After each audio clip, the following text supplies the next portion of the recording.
Quando a gente fala em testosterona, na parte de psicológica, né, que a gente sabe que a trembolona afeta demais, mas na testosterona, que ela tem uma ligação neuromotor, e aí quando a gente fala um pouco de depressão e ansiedade, essa pessoa que teve depressão e ansiedade, será que ela pode ter tido uma queda brusca hormonal e ter ocasionado a depressão, ou ela tem a depressão e depois a queda hormonal?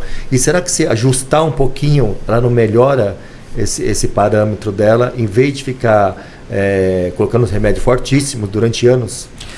Perfeito, cara. Boa pergunta essa, hein, cara. É excelente isso, porque tem realmente... Trouxe ele só para fazer essa pergunta, viu, Lucas? Duas vertentes. Só para fazer essa pergunta eu trouxe ele aqui. Você pega, por exemplo, é muito comum, às vezes, no pós-ciclo, a pessoa, quem usou o esteroide, não sabe fazer uma TPC adequada e não consegue promover níveis fisiológicos adequados, ou usou níveis muito altos de testosterona durante muito tempo.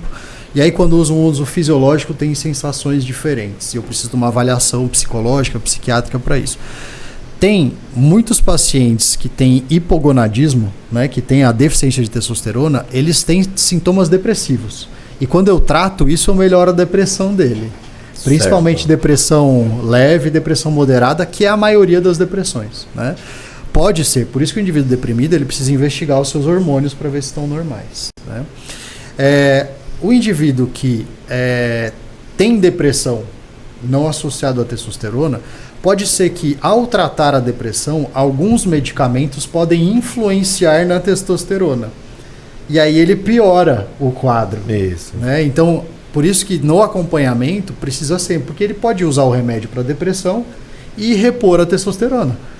Porque se a testosterona estiver baixa, isso é sabido na literatura, a testosterona baixa cronicamente aumenta morbimortalidade, aparecimento de doenças e mortalidade. Sim. Então, quando ela está baixa, eu preciso tratar, eu tenho mais do que evidências comprobatórias do que eu preciso tratar. Então, se ela estiver baixa no depressivo, se ela estiver baixa no ansioso, no obeso, no doente com Parkinson, no idoso, tanto faz. Eu preciso repor esse hormônio. Então, tem essas duas vias. Quem tem já uma ansiedade, a testosterona ela pode exacerbar um pouco essa ansiedade. Isso. Né? Então, o que eu brinco, eu falo assim, talvez o uso do anabólico, da testosterona, não vai te fazer um criminoso. Mas se você foi idiotinha já, ela vai te fazer um idiotão. Isso, né? exatamente. Ela vai piorar muito. Se você é nervosinho, vai te fazer um nervosão. Então, é justamente isso, né? Então, ela não vai simplesmente transformar, ele vai ficar fora de si por conta disso, a não ser alguns esteroides que a gente sabe, por exemplo, a trembolona, que tem muito mais relatos, né? Embora a gente não tenha estudos, mas tem isso em modelos animais e tem muito mais relatos de que isso acontece mesmo. Então, eu posso eventualmente piorar a ansiedade. O que acontece é que às vezes a testosterona em excesso, ela pode piorar a qualidade do sono. Sim. Aí piorando a qualidade do sono, eu pioro a ansiedade, né? Então é um mecanismo direto e indireto também, né? Então tem uma relação boa. Aí no caso do homem, a gente está falando da testosterona em relação à depressão. No caso da mulher, também. Progesterona? Porque com a testosterona a gente consegue resolver esse problema? Então, também, né, a mulher é um pouco controverso, né? Os métodos mais comumente utilizados de medida de testosterona, eles são um pouco imprecisos. Isso. Eles podem chegar a variar 25%, né? É muito grande essa variação. Então, tem métodos mais acurados que alguns laboratórios fazem para poder medir isso. O que as sociedades médicas falam é que isso deve ser utilizado única e exclusivamente para síndrome do desejo sexual hipoativo, né? Ou seja, que eu tenho uma deficiência da sua libido.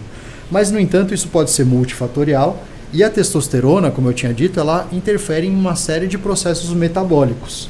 Então, muitas vezes, a presença do androgênio pode me facilitar vários desses processos metabólicos e, inclusive, por exemplo, de sintomas depressivos. Legal. Espera só um pouquinho, senhores. Falar de anabolizante é uma delícia, né? E se você caiu nesse podcast aqui, ó, e não é um inscrito, meu amigo, se inscreva aqui. E para você assistir esse podcast na íntegra, clique aqui. Eu vou continuar falando sobre esse assunto, porque eu quero ficar forte.